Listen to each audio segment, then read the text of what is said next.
Now, on that topic of policing, it was one of the most striking and infuriating images of the week. Police Superintendent James Sutherland, patrolling around his patch of Cambridgeshire, wearing a garish rainbow helmet in the name of International Day Against Homophobia, Transphobia and Biphobia. This, folks, it got me thinking. I wonder when the cops will have a national day of actually investigating crime instead of virtue signalling for the Internet Day. One to think about. The image seemed to sum up a couple of bad weeks for British cops, a week in which they have pulled in every direction by fashionable politics of the day and away from what I think they're actually good at, which is tackling real crime. Numerous forces have rolled out trendy so-called modern workplace policies. The Telegraph reported yesterday allowing cops to investigate rapes and murders at home. I mean, really? We also learned that promising not to investigate historic lockdown breaches, the Met have spent a whopping £460,000 probing Partygate. Meanwhile, a lady who nudged an Extinction Rebellion protester who was laying in front of a car, preventing her from getting a child to school, criticised the police for double standards after she received a fine and a driving ban. I've no doubt that they were pretty soft on what happened to the Extinction Rebellion protester that was blocking the road, though.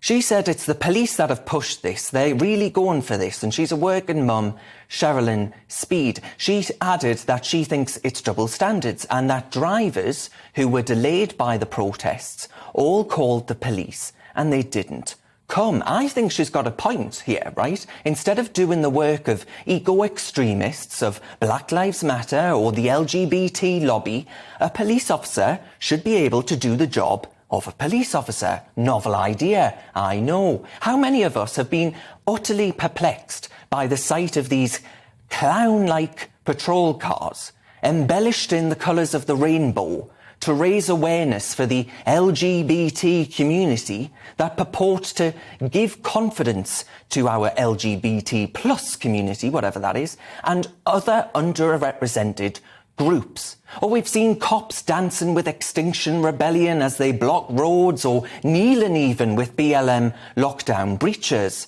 I tell you what would give confidence to every taxpayer in Britain. The police being able to do their jobs in a police station, not at home, serving all of the British public, be that gay, straight, black, white, trans, whatever. BLM, Extinction Rebellion and members of the LGBTQ plus clad, rainbow clad, alphabet soup, whatever they call themselves these days, not at their own houses at risk of burglary, right? Investigate genuine crime. Do these people not own cars? Do they not hold mobile phones? If so, I'm pretty sure that just like everybody else, they wish the police were able to investigate actual crimes, like robberies and burglaries and all of these other important things. Because, folks, Home Office data released last month shows us that a tiny 4.2% of theft offences and 6.6% of robberies resulted in a charge. I've heard time and again that the police say there's naught we can do. Nothing to see here, folks. In fact, a record low of just 5.8% of crimes are ultimately getting solved. But don't worry, folks, right? At least the police are decorating their helmets and writing lovely Twitter-friendly messages on their motors, while some wrong'un is picnicking the stuff that you worked hard to buy yourself. And look, I'm a big supporter of the bobbies on the beat. They work hard, they're paid too little, and sometimes they're asked to do too much with precious little in the way of protection. But I'm afraid that this focus on minority groups, tackling offensive speech online and recording these non-crime hate incidents that go hand in hand with adopting the rainbow into everyday policing, they all ultimately end up transforming policing into an office job. Even folks into a working from home job. Now, I'm one of those with a non-crime hate incident against my name for causing offence online. Some police officer, instead of investigating an actual crime, will have been left recording my non-crime for offending somebody on Twitter. If you ask me, It is utterly cartoon. It has taken the Michael out of the taxpayer. But maybe, just maybe, the upper echelons of our police force are starting to get the message.